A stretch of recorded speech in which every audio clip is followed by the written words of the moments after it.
visi dan misi bisa dikarang. Tapi yang kita tawarkan adalah rekam jejak karya yang senyatanya sudah dilakukan.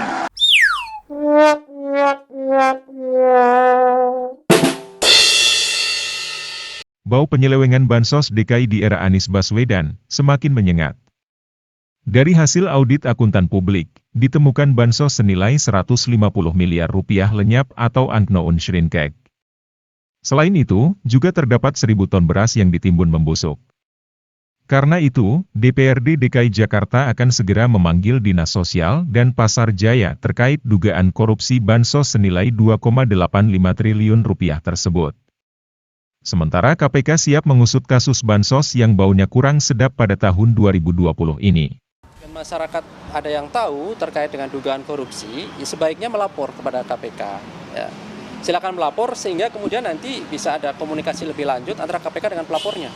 Sementara pejabat Gubernur DKI Jakarta, Heru Budi Hartono, mengaku tidak tahu menahu soal dugaan korupsi bansos tahun 2020 tersebut.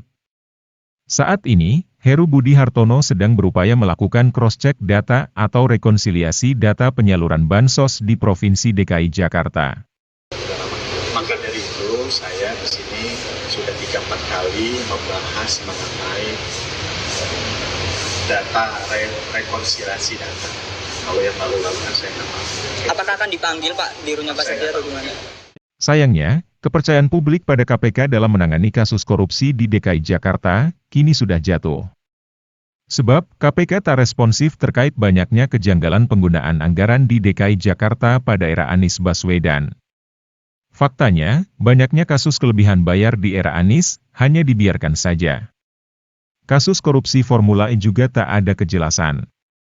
Sikap aneh KPK ini, membuat Anies Baswedan seperti pejabat paling kebal hukum di Indonesia. Anies dikenal kebal hukum karena punya backing banyak di KPK. Contohnya para penyidik KPK yang pernah jadi anak buah mantan komisioner KPK Bambang Wijoyanto, Abraham Samad dan Saud Situmorang. Karena itu, pakar hukum Profesor Romli Atmasasmita mendesak KPK segera dibersihkan. Ada penyelidik-penyelidik KPK yang juga bekas mantan anak buahnya BW Samad sama Saud. Jadi itu masalah di KPK itu. Makanya saya lebih cenderung agar KPK ini menyingkirkan tuh semua mantan-mantan yang lama di situ. Akan menjadi duri.